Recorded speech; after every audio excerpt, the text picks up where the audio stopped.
Ayan guys, nag-make ako ng biko kasi yung sister-in-law ni Patrick nag-request. Kaya yan. Pagawa ko ng biko. Pero sa kanila yung region.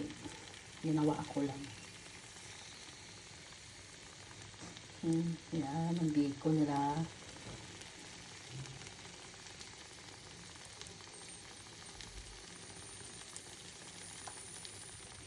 So, sana okay.